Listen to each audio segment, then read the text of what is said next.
Ils sont au total 200 étudiants de l'université de Manono, désormais pris en charge par une bourse d'études leur octroyée par la société minière Manono Lithium SAS. La cérémonie de lancement de la coopération entre cette institution universitaire de l'État et la société minière Manono Lithium SAS est intervenue le 28 janvier 2025. Ont été présents l'administrateur du territoire de Manono, les membres du conseil territorial de sécurité, le directeur général de Manono Lithium SAS, accompagné d'autres délégués de l'entreprise, les parents des étudiants boursiers, les représentants des sociétés civiles, ceux des confessions religieuses et autres. Cette manifestation a eu comme invité spécial l'honorable sénateur Patrice Pungwembuyu, élu du Tanganyika, en tournée pour ses vacances parlementaires dans la partie nord de la province du Tanganyika. Le recteur AI de l'université de Manono, Kyungu Wakabulo Mauma, a dans son mot de bienvenue salué cette coopération qui lie son institution à Manono Lithium SAS afin de relever le niveau de formation des étudiants du territoire de Manono qui bénéficieront d'un enseignement de qualité dispensé par des professeurs hautement qualifiés en provenance des grandes universités du pays et même de l'étranger.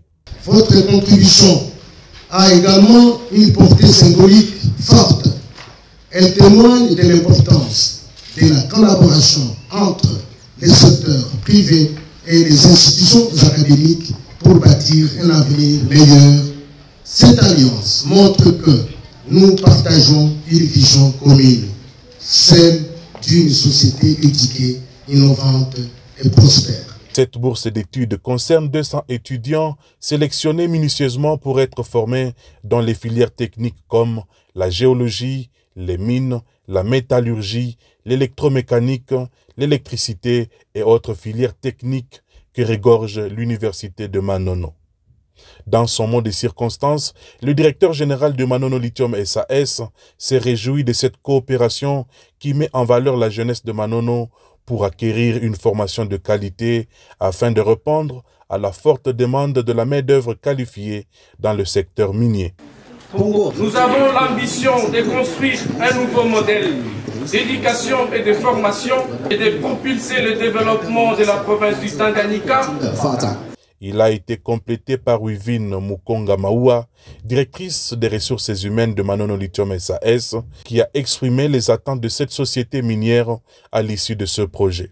Les résultats attendus de cette coopération vont générer des impacts concrets et durables. Ces formations permettront à Manono Lithium SAS de recruter directement dans la région des techniciens et experts compétents, contribuant ainsi à réduire la dépendance aux talents extérieurs.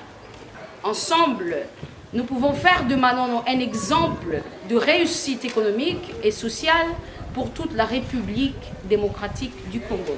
Les parents des étudiants boursiers, tout comme les étudiants eux-mêmes, n'ont pas manqué de faire les éloges à Manono Lithium SAS pour cette initiative, une première dans l'histoire du territoire de Manono. Avec cette contribution de Manono Lithium, ça donne déjà un développement au sein de notre territoire de Manono, en particulier et en général dans la province du Tanganyika.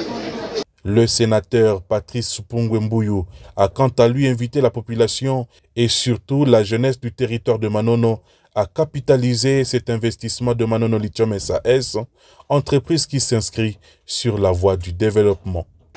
Soyons ambitieux, étudions, soyons engagés, profitons de cette coopération qui allège la bourse de nos parents. Peut-être demain, ça sera 300 étudiants, 400.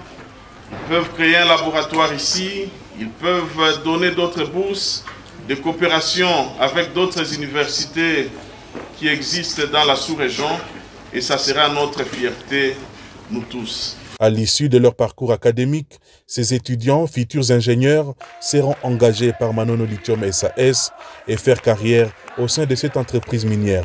Ces genres de projets, Manono Lithium SAS compte les dupliquer dans d'autres institutions supérieures et universitaires du territoire de Manono afin de former une main-d'œuvre qualifiée capable de répondre à la forte demande de plus en plus croissante dans la province du Tanganyika province à vocation minière.